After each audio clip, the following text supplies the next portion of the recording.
تو حضرت علی نے کہا کہ ایسا کیوں ہے؟ تو پھر بتایا گیا کہ جو غزوہ بدر کی بیوائیں ہیں ان کے ساتھ ریاستی امور کو نمٹانے والے لوگوں کے جو تعلقات ہیں بیواؤں کے ساتھ، اول تو بیوہ سے نکاح کا کہا گیا، پھر اس کے بعد ایک اور قانون اسلام میں آیا متع، جس کو سعودی عرب میں مسیار کہتے ہیں، یہ اہل تشیع کے یہاں اس کو متع کہتے ہیں، چونکہ سورہ نساء کی یہ آیات میں آپ دیکھ لیں گے کس طرح ہے۔ تو اس کے بھی بڑے بڑے اعلیٰ مقاصد تھے۔ ایک یہ تھا کہ زنا نہ پھیلے معاشرے میں، دوسرے ایک عورت کو اس زمانے میں جنگیں بہت ہوتی تھیں، جی ہاں، تو بیوائیں ہو جاتی تھیں عورتیں، تو ان کو فائنینشیل اور سوشل پروٹیکشن دینے کے لیے، ٹھیک ہے، ان کے بچوں کی کفالت کے لیے کہا گیا شادیاں کر سکتے ہو کرو، اگر 4 ہو چکی ہیں تو پھر متع کر لو، اس میں بچوں کے حقوق انٹیکٹ ہیں، صحیح، ٹھیک ہے۔ جس عورت سے مسیار جیسے سعودی عرب میں، بلکہ سعودی عرب میں تو یہ رجسٹرڈ ہو گیا، آپ کو گورنمنٹ کے پاس رجسٹر کرانا پڑتا ہے، ایران میں رجسٹر نہیں ہے، صحیح، وہ آپ کی پرسنل ڈسکریشن ہے کہ آپ خود ہی ایمانداری سے بتا دیں کہ یہ عورت میری متعی بیوی ہے اور اس سے جو بچے ہوئے ہیں میری جائیداد میں سے، میری آمدنی میں اس کا یہ حصہ ہے، اور اس کا بھی مہر فکس ہوتا ہے، اس میں بھی مہر فکس ہوتا ہے، نکاح میں بھی۔ لیکن اس کے مرنے کے بعد بیوہ کا کوئی حصہ نہیں ہے، متع کی جو بیوہ ہے، ٹھیک ہے، بچوں کا حصہ انٹیکٹ ہے، اور دوسرے بچوں کو معاشرے میں امبیرسمنٹ نہیں کی جائے گی، ان کے ساتھ لفظ ناجائز نہیں لگے گا، اور دنیا میں ویسے دنیا کا کوئی بچہ ناجائز نہیں ہوتا، ہر بچہ معصوم ہے اور وہ دین فطرت پہ پیدا ہوتا ہے، صحیح بات، یہ ہمارے رسول کی بڑی، اور اس کے بعد حضرت علی نے، سارے ائمہ نے اور بڑے اولیاء نے کہا کہ بچہ تو ناجائز ہو ہی نہیں سکتا، کوئی بچہ تو معصوم ہے، وہ دین فطرت پر پیدا ہوا۔ یہ بڑا طویل موضوع ہے، اس پر پھر کبھی بات کریں گے اگر اجازت دی وقت نے تو۔ ڈاکٹر صاحب بھائی آپ نے بڑی اچھی گفتگو اس وقت جاری ہے ہماری آپ کی، یہ جو ہم بات کرتے ہیں زکوٰۃ سے پھر لوگ جو دینا بند کر دیا انہوں نے ریاست کو، تو ابھی بھی یہی حال ہے اور پہلے بھی اس وقت بھی ایسا ہوا تھا، تو اس کو کنٹینیو آپ تھوڑا سا بتائیں کہ ہاں بند نہیں کیا۔ اب سنیے، یہ ایک غلط بات ہے کہ حضرت علی کے کہنے سے انہوں نے زکوٰۃ دینی بند کر دی، نہیں، لوگوں کا مطالبہ یہ تھا اور انہوں نے یہ کہا کہ آپ ضامن بنے، چونکہ حضرت عمر تو آپ کے بغیر ہلتے نہیں ہیں، وہ انہوں نے کہا نا کہ اگر علی نہ ہوتے تو عمر ہلاک ہو جاتا، ہر مشورہ جو عوام کے حق میں ان کو پتا تھا وہ دیں گے، جو مشورہ ان کو چاہیے ہوتا تھا حضرت عمر کو، وہ اس کے لیے مشورہ سب سے کرتے تھے، لیکن عمل کرتے تھے حضرت علی کے مشورے پر، چونکہ انہیں یہ معلوم تھا کہ علی جو بھی مشورہ دیں گے وہ عوام کے حق میں دیں گے، اور اگر عوام خوش ہے تو میری حکومت تو کہیں بھی نہیں گئی۔ تو یہی ایک اچھے وائس ایڈمنسٹریٹر کا یہی ایک اصول ہونا چاہیے، اسی لیے وزیر مشیر جو ہم رکھے جاتے ہیں، تو آپ کو انہوں نے بیچ میں ضامن اور بنایا، یعنی میڈیٹر بنایا کہ آپ حکومت کے پاس جائیں اور ان سے کہیں کہ ہاں، کیونکہ ان کے ہرکارے بھیج دیے کہ لے کر آؤ زکوٰۃ، نہیں تو پٹائی ہوگی، تو آپ کو ہم ضامن بنا رہے ہیں، ہم زکوٰۃ دیں گے، لیکن اب ہم مستحقین زکوٰۃ کو، جنہیں ہم مستحق سمجھتے ہیں، ہم انہیں جا کر خود دے کر آئیں گے، حکومت کو نہیں دیں گے۔ یہاں سے پتہ چلتا ہے کہ کوئی بھی ادارہ، چاہے وہ حکومت ہے یا وہ ادارہ جو زکوٰۃ لینے کے لیے مقرر کیا جائے، اگر اس کی کریڈیبلٹی ختم ہو جائے، اس پر سے ٹرسٹ ڈیفیسٹ آ جائے، تو پھر لوگ اس کو نہیں، ایک ہم پیسہ ہم زکوٰۃ دے رہے ہیں تو ہماری نیکی اس تک نہ پہنچے جس کے لیے یہ نیکی کر رہے ہیں، بالکل۔ تو آپ نے پھر جا کر حضرت عمر کو کہا کہ دیکھو بھائی یہ لوگوں کی شکایات ہے، اور لوگ یہ نہیں کہ زکوٰۃ دینا بند کر دیں گے، وہ دیں گے، لیکن وہ چاہتے ہیں کہ آپ ان کو مستحقین کی لسٹ بھیج دیں جہاں جائے گی، پھر وہ اپنی مرضی سے زکوٰۃ جو ہے نا وہ لوگوں کو دیں گے۔ اور پھر وہ غزوہ بدر کی بیواؤں کا والا معاملہ بھی آیا، تو حضرت عمر نے کہا میں اس کی تفتیش کروں گا اور تحقیق کروں گا، اور تحقیق ہوئی، جھوٹ تو کہیں بولا نہیں جا سکتا تھا چونکہ حضرت علی کے پاس کنفرمڈ رپورٹس تھیں، تو پھر پتہ چلا کہ ہاں، حضرت عمر نے کہا ہاں کچھ ایسے لوگ ہیں جو زکوٰۃ لینے پر مامور ہیں اور وہ زکوٰۃ کی تقسیم غلط کر رہے ہیں، تقسیم نہیں غلط کر رہے ہیں، مستحقین زکوٰۃ کا میرٹ غلط فکس ہو رہا ہے، ہاں۔ تو اس طرح یہ معاملہ طے ہوا، لیکن پھر جو ہمارے یہاں مختلف مکتبہ فکر میں جو آپ کو پتہ ہے خرافات ہیں ایک دوسرے پر جو ہے وہ تانہ زنی کرنے کی، تو انہوں نے کہا پوری شیعہ کمیونٹی جو ہے وہ زکوٰۃ نہیں دیتی، تو یہ وجہ تھی کہ جب ٹرسٹ ڈیفیسٹ حکومت پہ سے ختم ہو گیا تو حضرت علی نے کہا کہ زکوٰۃ دو، اپنی مرضی سے دو، اپنی خوشی سے دو، گو کہ یہ ریاست کا حق نہیں ہے، یہ بھی کہا ساتھ میں، حضرت عمر سے انہوں نے کہا کہ دیکھو یہ ریاست کا حق نہیں ہے، یہ لوگوں کا حق ہے، ان کا ڈسکریشن ہے، ان کے کئی ایسے عزیز و اقارب ہوتے ہیں لوگوں کے سفید پوش ہوتے ہیں وہ ان کے گھر جا کے خاموشی سے ان کی مدد کر کے آ جاتے ہیں. اور اس کے لیے پھر کہا گیا ہے رسالت میں بھی بڑی بڑی متفقہ حدیث ہے کہ ایک ہاتھ سے دو تو دوسرے ہاتھ کو پتہ نہ چلے, یعنی کسی کی تضحیک نہ ہو پائے. بالکل ناظرین کرام, سیگمنٹ کا وقت ختم ہوتا ہے, تو اب اپنے اس ہوسٹ فیصل علی بلوچ کو نور سحر سحری ٹرانسمیشن سے اجازت دیجیے. ڈاکٹر نسرین میرے ساتھ موجود تھی. آپ کا فیڈ بیک ہمیں مل رہا ہے اور بہت اچھا فیڈ بیک مل رہا ہے ہمارے AY یوٹیوب چینل پر, AY HD TV چینل اور میٹرو پر, اور ساتھ ہی M5 جو ڈاکٹر صاحبہ کا چینل ہے اس پر بھی ہمیں آپ کا فیڈ بیک کا مسلسل انتظار رہتا ہے, جس میں آپ ہم سے نئے نئے سوالات بھی کرتے ہیں. بہت شکریہ. ہمیں اجازت دیجیے. علم و آگاہی کے اس سفر میں پھر ملتے ہیں نزول قرآن کے ساتھ. ہم اپنے اس سیگمنٹ کو لے کر اپنے بہت اپنوں کے ساتھ سب کا بہت بہت خیال رکھیے. شکریہ. اللہ حافظ. ویلکم بیک ناظرین اکرام. نور سحر سحری ٹرانسمیشن میں آپ کو ایک دفعہ پھر خوش آمدید کہتے ہیں. نور سحر سحری ٹرانسمیشن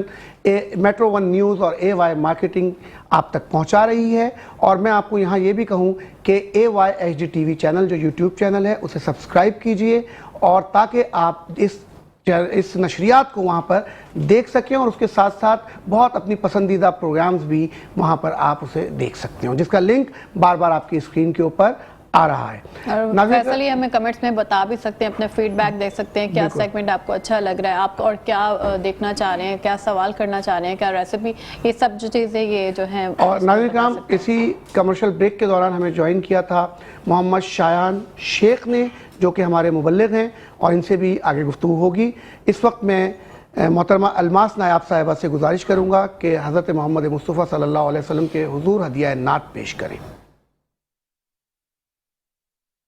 گل عذر و خطا مختار نازک بدنی را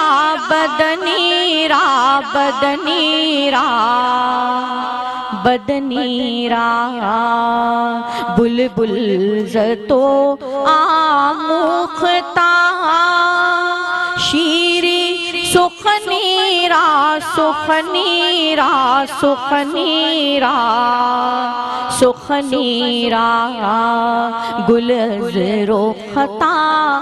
مختار ہر کس کے لبے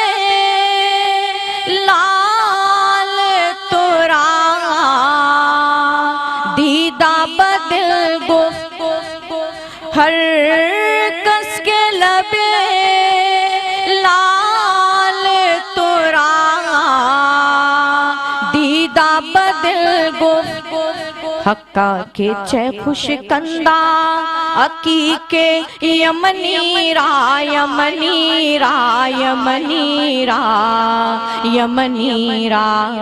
حقا کے چے خوش کندہ عقیقے یمنی را یمنی را یمنی را یمنی را گل عذر و خطا مختار خیات ازل دوختا بر قامت زیبا خیات ازل دوختا بر قامت زیبا در کد تو ای جامائے در کد تو ای جامائے سروے چمنی را چمنی را چمنی را چمنی را در کد تو ای جامائے سروے چمنی را چمنی را چمنی را چمنی را گل عذر و خطا مختار در عشق تو دندان شکست است با الفت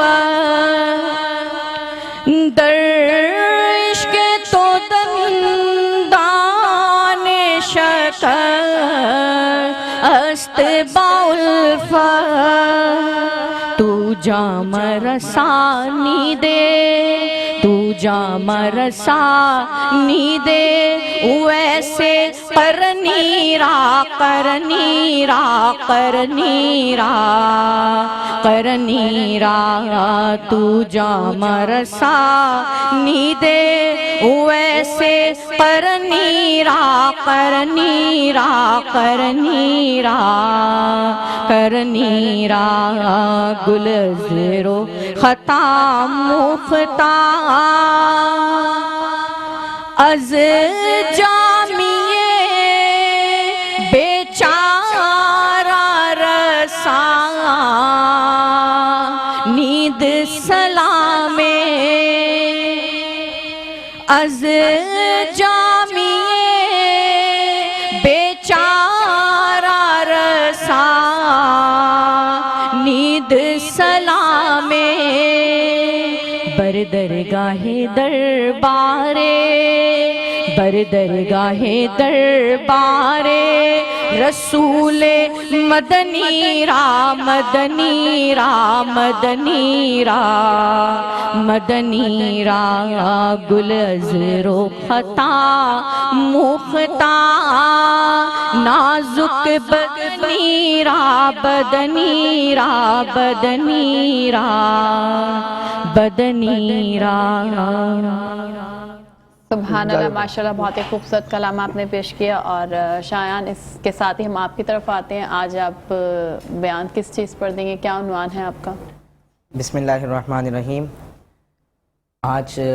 چونکہ رمضان المبارک کی بابرکت ساتیں چل رہی ہیں اور عشرہ مغفرت اپنی مغفرتوں کے پروانے لٹاتا ہوا اپنے آخری ایام کی طرف رواں دواں ہے، تو رمضان المبارک میں آج کل ہماری غفلت کیا ہو گئی ہے. اور چونکہ انشاءاللہ عز وجل کل معتکفین جو حضرات ہیں اعتکاف میں بھی کریں گے، تو اس حوالے سے گفتگو کروں گا. اعتکاف اللہ رب العزت کی ایک بہت ہی بڑی عبادت ہے، کیونکہ اس سے بڑی اس کی کیا فضیلت ہوگی کہ رسول اکرم صلی اللہ علیہ وآلہ وسلم اپنی حیات طیبہ میں اس کا باقاعدہ طور پر آپ نے معمول فرمایا. اور سیدہ عائشہ صدیقہ رضی اللہ تعالیٰ عنہا فرماتی ہیں کہ حضور علیہ السلام پابندی کے ساتھ رمضان مبارک کے آخری جو 10 دن ہوتے تھے عشرہ جہنم سے آزادی کے اندر اعتکاف فرماتے. اور اعتکاف کی فضیلت یہ ہے کہ حضور علیہ السلام نے فرمایا کہ جو شخص اللہ عز و جل کی رضا کے لیے، اس کی خوشنودی کے لیے صرف ایک دن کا اعتکاف کرے تو اللہ رب العزت اس بندے اور جہنم کے درمیان 3 خندقوں کا نظام جو ہے حائل کر دیتا ہے. آپ یہ دیکھیں کہ جو شخص ایک دن کا اعتکاف کرے اور جو پھر 10 دن کا یہ معمول برقرار رکھے تو اللہ رب العزت پھر اس کو کس قدر فضیلت عطا فرمائے گا. تو لیکن بات یہ ہے کہ آج ہمارے یہاں غفلت تو یہ ہوتی ہے، خیر یہ ایک الگ ٹاپک ہے اعتکاف، لیکن آج بہت بڑی تعداد جو ہے رمضان المبارک میں جو روزے سے بھی محروم ہے. ہم اس چیز کو ریئلائز بھی نہیں کرتے کہ رمضان المبارک اللہ رب العزت کا کتنا بڑا ہم پر انعام اور احسان ہے. اور کتنے لوگ ہی ایسے ہوں گے کہ جو ہم نے یہ سنا ہوگا اسی رمضان کے فلاں بن فلاں کا انتقال ہو گیا، فلاں بنت فلاں کا انتقال ہو گیا. اللہ رب العزت نے اگر ہمیں یہ چیزیں عطا کر دیا رمضان المبارک کی بابرکت ساتھ، تو اس کو غنیمت کیوں نہیں سمجھتے؟ تو آج میں یہ پیغام دینا چاہوں گا کہ رمضان المبارک تو اب چل رہے ہیں اور آخری ایام چل رہے ہیں، جو لوگ روزہ نہیں رکھتے ہیں خاص ان کو اس طرف رغبت دلوانا چاہتا ہوں کہ وہ روزہ رکھیں. اللہ رب العزت کی بارگاہ میں روزہ اتنا بڑا مقام رکھتا ہے کہ آپ دیکھیں حضور علیہ السلام نے فرمایا کہ آدمی جب کوئی نیک عمل کرتا ہے تو اس نیک عمل کے بدلے میں اس کو 10 یا 700 گنا بدلہ دیا جاتا ہے. حضور علیہ السلام نے فرمایا کہ حدیث قدسی الا الصوم، اللہ نے فرمایا کہ سوائے روزہ دار کے، فإنہ لی، کیونکہ یہ روزہ میرے لیے ہے، وأجزی بہ، اور اس کی جزا میں دوں گا. اچھا ادھر علماء کرام یہ فرماتے ہیں کہ بہت سے علماء کرام نے اس کو یہ بھی فرمایا، وہ یہ بھی کہا کہ وأجزا بہ، کہ روزے دار کی جزا میں خود ہوں، یعنی اس سے بڑی رب تعالیٰ جو خود جزا بن رہا ہے جس عمل کی، اس سے بڑی عبادت کیا ہوگی. تو اب ہمیں چاہیے کہ رمضان المبارک میں جتنا ایام بچیں اس میں خوب عبادت کریں، قرآن مجید کی تلاوت کریں، اور جن حضرات سے ممکن ہو سکے اعتکاف کی پابندی کریں. اللہ رب العزت ہم سب کو رمضان المبارک کی ان بابرکت ساتوں میں خوب عبادت کرنے کی توفیق عطا فرمائے، اور جو معتکفین حضرات اعتکاف کریں گے اللہ رب العزت ان کا قبول مقبول فرمائے. ماشاءاللہ، جزاک اللہ بیٹا. اور ناظرین، اس کے ساتھ ہی ہمارے پروگرام میں ایک چھوٹے سے وقفے کا ٹائم ہوا جاتا ہے. ہمارے ساتھ رہیے گا نور سحر میں.